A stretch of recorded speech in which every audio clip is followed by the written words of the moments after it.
श्री हरिवंश राजा नहुष के यति ययाति संयाति आयाति वियाति कृति नामक 6 महाबल विक्रमशाली पुत्र हुए। यति ने राज्य की इच्छा बिल्कुल नहीं की, इसलिए ययाति ही राजा हुए।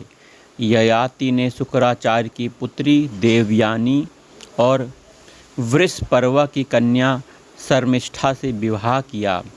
देवयानी ने यदु और तुर्वसु को जन्म दिया और वृषपर्वा की पुत्री शर्मिष्ठा ने द्रहु, अनु और पुरु को उत्पन्न किया।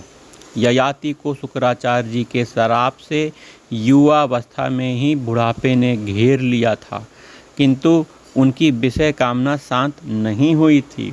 उन्होंने पुत्रों से वृद्धावस्था लेकर उनकी युवावस्था को ग्रहण करना चाहा, किंतु प्रत्येक के अस्वीकार करने पर उन्होंने उन सभी को श्राप दे दिया।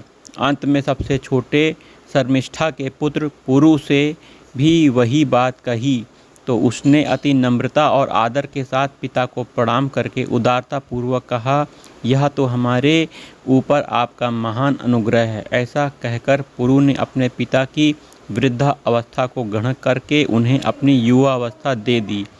राजा ययाति ने पुरु की युवावस्था लेकर समय अनुसार प्राप्त हुए यथेष्ट विषयों को अपने उत्साह के अनुसार धर्म पूर्वक भोगा, अपनी प्रजा का पालन भी किया।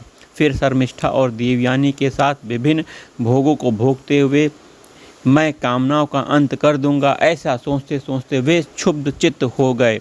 अंत में उन्होंने इस प्रकार अपना उद्गार प्रकट किया, भोगों की तृष्णा उनके भोगने से कभी शांत नहीं होती, बल्कि घृताहुति से अग्नि के समान वह बढ़ती जाती है। संपूर्ण पृथ्वी में जितने भी धान्य, यौ, सुवर्ण, पशु, स्त्रियां हैं, वे सब एक मनुष्य के लिए भी पर्याप्त नहीं हैं। इसलिए तृष्णा को सर्वथा त्याग देना चाहिए। जिस समय कोई पुरुष किसी भी प्राणी के लिए पापमयी भावना नहीं करता, उस समय उस समदर्शी के लिए सभी दिशाएं सुखमयी हो जाती हैं। दुर्मतियों के लिए तो यह अत्यंत दुस्त्यज्य है और वृद्धावस्था में भी शिथिल नहीं होती। बुद्धिमान पुरुष उस तृष्णा को त्याग कर सुख से परिपूर्ण हो जाता है। बड़े दुख का विषय है कि विषयों में आसक्त रहते हुए मुझे 1 सहस्त्र वर्ष बीत गए, फिर भी नित्य ही उसमें मेरी कामना होती रहती है।